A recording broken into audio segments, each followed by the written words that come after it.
Hey guys, it's Tahira and today I'm doing my March wrap up. So March was actually a pretty good reading month for me. I read about 6 books, which is usually more than what I usually read. I usually read about 4 to 5 books in a month, but in March I was able to read 6, which is of course really great. And in terms of my reading, I read a lot of stuff I enjoyed and a couple books that I didn't enjoy as much as I wanted to, but we'll talk about that later. But without further ado, let's just go ahead and get started. The first book that I read in the month of March was Six of Crows by Leigh Bardugo. Six of Crows is a beloved YA fantasy novel following these 6 people who are supposed to go on a heist. I did not realize how slow Six of Crows is at the beginning, and I'm not gonna lie, I had to kind of trudge through like the first half almost, but the second half is just so eventful, and Six of Crows is just so much better in writing and characters in terms of like relating it to the Grishaverse original trilogy. I think Leigh Bardugo improved so much in writing this book, and I'm so happy that's being turned into a TV show, the Grishaverse TV show,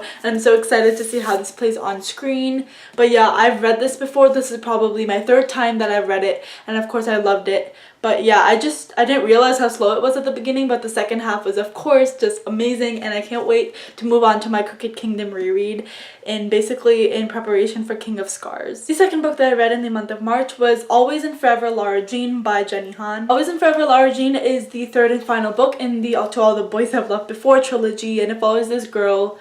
The first book follows this girl named Lara Jean who writes these letters to all her crushes over the years. One day her letters are mailed out to all her crushes and she has to deal with the consequences. I talked about how much I really didn't like the second book. It felt like really angsty. It just felt like they were always whining and they were always angsty about Lara Jean wanting Peter and Peter still being with Jen sometimes. It was just a whole thing. But I actually really loved Always and Forever Lara Jean. I think it was way more eventful than the second book because it deals with Lara Jean getting into college, going on her senior trip to New York, going to prom and beach week, and it's just there was a lot of stuff that actually happened, way more than the second book, which I really enjoyed. I think the characters were also more mature in this book. They dealt with more mature issues, like Lara Jean and Peter were talking about long distance relationships in colleges because Lara Jean did not get into the college that she really wanted to, but she decides to go to another college a little bit farther away than she initially planned.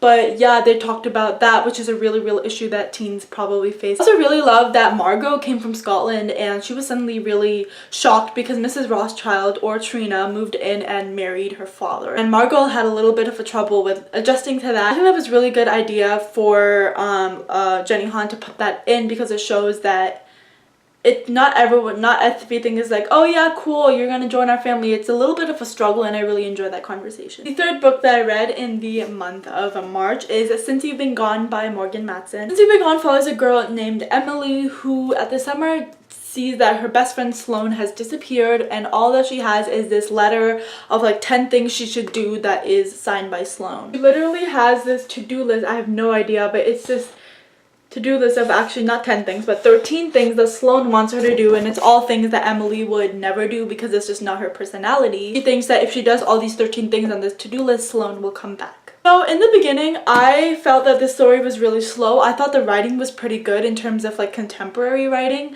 but I thought that it was so slow. This is also such a big book. This is like about 500 pages, I think, which is way longer than a lot of contemporaries. Most contemporaries are pretty short, like between 300 and 400 pages mostly, but this one is just so long. Morgan Matson, like even her other book is just so long, and yeah, I think that this definitely could have been cut down a little bit, but as soon as in the beginning she was kind of dealing with having the list and not doing anything on the list, but once she started like completing the things and then we started meeting more people than just Emily, it started becoming more interesting and more fast-paced. One thing I really love was that there was lots of character development. In the beginning, Emily was very shy, she was very awkward, and she basically kind of relied on Sloane to be in public because Sloane was the extrovert. She was loud, she was outgoing, and Emily was kind of just hidden behind her shadow almost.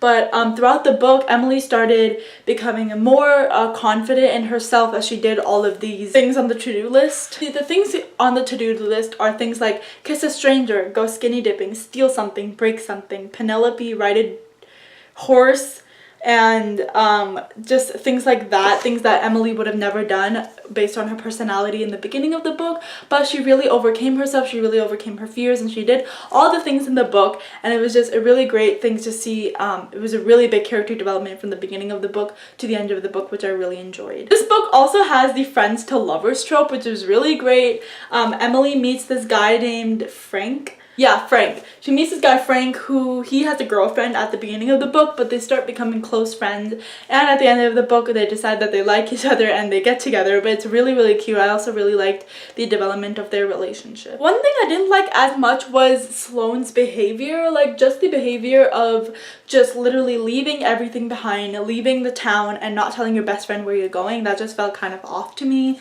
Like, if my best friend were to just, if we were like close and we lived together and we like spend our days together and she suddenly disappeared and all she gave me was a list, I wouldn't complete the things on the list. I would more likely be trying to call her, trying to be in contact with her. But anyway, that's beside the point. I think Sloane, it's just, I feel like it's weird that she just left and was like, oh yeah, just do this list, and I don't know, I thought it was weird. But yeah, I really enjoyed Since You've Been Gone. Again, it was a little boring in the beginning, but it got way better in the end, and I can't wait to read The Unexpected Everything, which is Morgan Matsen's second book. The next book that I read in the month of March is The Love and Lies of Rukhsana Ali by Sabina Khan. The Love and Lies of Rukhsana Ali follows this girl named Rukhsana Ali, who is basically, she's hiding that she has a girlfriend from her parents. Her parents are from Bangladesh, and they're kind of a little bit homophobic, so she does not want to reveal that she has a girlfriend. And then one day her mother catches her with her girlfriend and she is sent to Bangladesh, where hopefully she's supposed to be married. I'm gonna put a trigger warning on this book for homophobia, colorism, and sexual assault, because there is some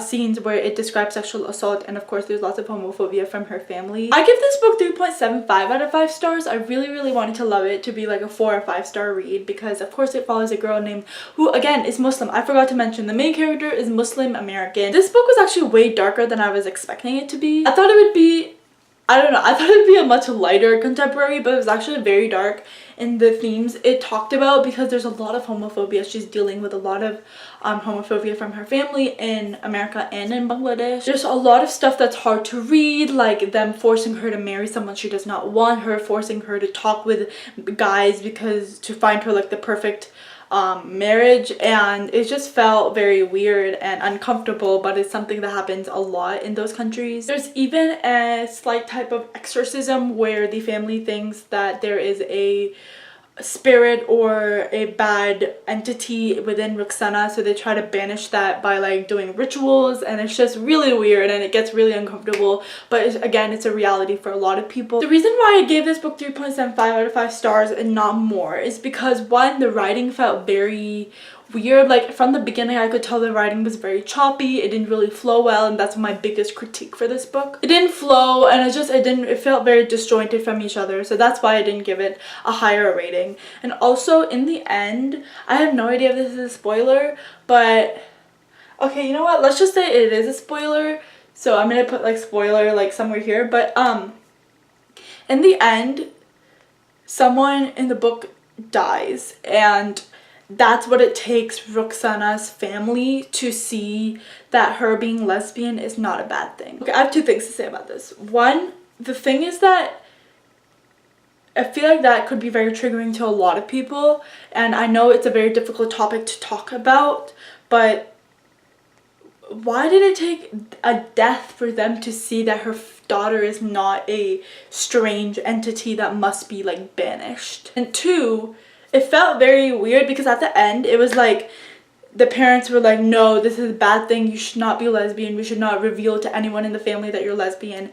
And then it's like the death, and it's like a 180 turnaround where the parents are like, oh my god, we're so sorry, we're so happy for you, we're gonna try to find you a girl now. And that felt very jarring. It felt like one time it was just them being really against it, and then it was just the next page they were like really happy about it. I don't know, it felt very jarring to me, and it kind of threw me off a little. I really enjoyed the topics it talked about in the end and the way it handled it, but yeah, that part and the writing was the 2 main reasons why I didn't give it a higher rating. The 5th book that I read in the month of March is The Wicked King by Holly Black. I give this book 5 out of 5 stars. I love The Cruel Prince. If you did not know, Wicked King is the 2nd book in the Cruel Cruel Prince trilogy. I love this book so much. Like, I love this series so much overall. Like, it's such an addicting fantasy series following like fairies and the fairy world, and it's just highly addicting and amazing. Again, there was a lot of political intrigue, so much that there's a lot of political talk in the first 100 pages, I guess, or like in the beginning of the book,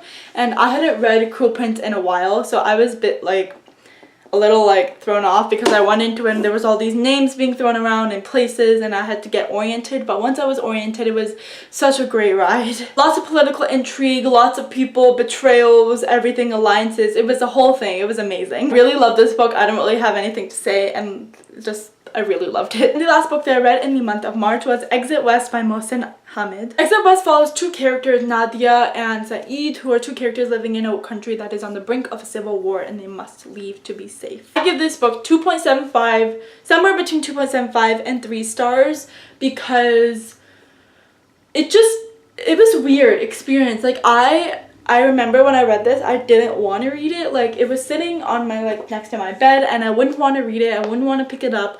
I wasn't looking forward to reading it, which is a big, like, flag, because if you're not looking forward to reading a book, you know that it's going to be boring and it feels really boring, and that's what this book felt for me. And I was so excited because I heard so many good reviews, and it says right here 10 best books for New York Times book review, so I was so excited to love it, but I just didn't. The first half was okay, I enjoyed it enough, but the second half was just weird.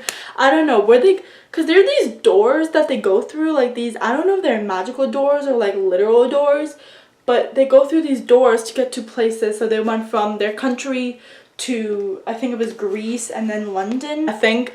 And it just felt really weird and really jarring, because it was like they stepped through the door and then the next chapter they're like in London. It was really weird, and I don't know exactly what happened.